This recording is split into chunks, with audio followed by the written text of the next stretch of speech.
News 24 घडामोडी, श्वास चालू घडामोडींचा।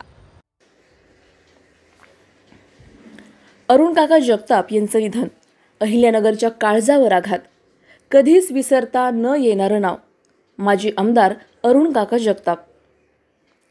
अहिल्यानगर जिल्ह्यातील विधान परिषदेचे माजी आमदार अरुण बलभीम जगताप यांचे आज पहाटे पुणे येथे निधन झाले। आमदार संग्राम जगताप व जिल्हा परिषदेचे माजी सदस्य सचिन जगताप यांचे ते वडील होत। अरुण काका जगताप यांनी युवक काँग्रेसचे अध्यक्षपद, अहमदनगर नगरपालिकेचे नगराध्यक्षपदही, जिल्हा क्रिकेट संघटनेचे अध्यक्ष, महाराष्ट्र क्रिकेट संघटनेचे कार्यकारी सदस्य, गुणे आयुर्वेद शैक्षणिक संस्थेचे अध्यक्ष, तर सलग 2 वेळा विधान परिषदेचे आमदार म्हणून अरुण काकांनी काम केले आहे। 5 एप्रिल रोजी त्यांना अंत्यहस्त वाटू लागल्याने त्यांना उपचारासाठी पुणे येथील एका खासगी रुग्णालयात दाखल करण्यात आले होते।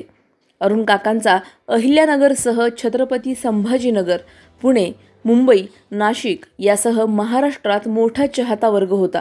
त्यांच्या प्रकृतीची बातमी समजताच अनेकांनी रुग्णालयाकडे धाव घेतली होती। याच दरम्यान त्यांच्या प्रकृती स्वास्थ्यासाठी सर्वच धर्मियांकडून प्रार्थना देखील सुरू होत्या, परंतु आज पहाटे उपचारादरम्यान त्यांचे निधन झाले। त्यांच्या पश्चात 2 मुले, 1 मुलगी, सुना, जावई, नातवंडे असा मोठा परिवार आहे। माजी आमदार अरुण काका जगताप यांचे अंतिम पार्थिव दर्शन आज दुपारी 2 वाजता भवानीनगर येथील त्यांच्या निवासस्थानी ठेवण्यात येणार आहे।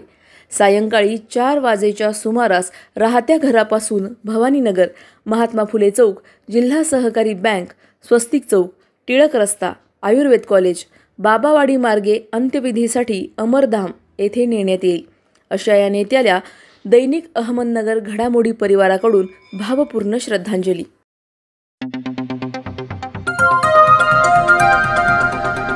न्यूज 24 घडामोडी, श्वास चालू घडामोडींचा।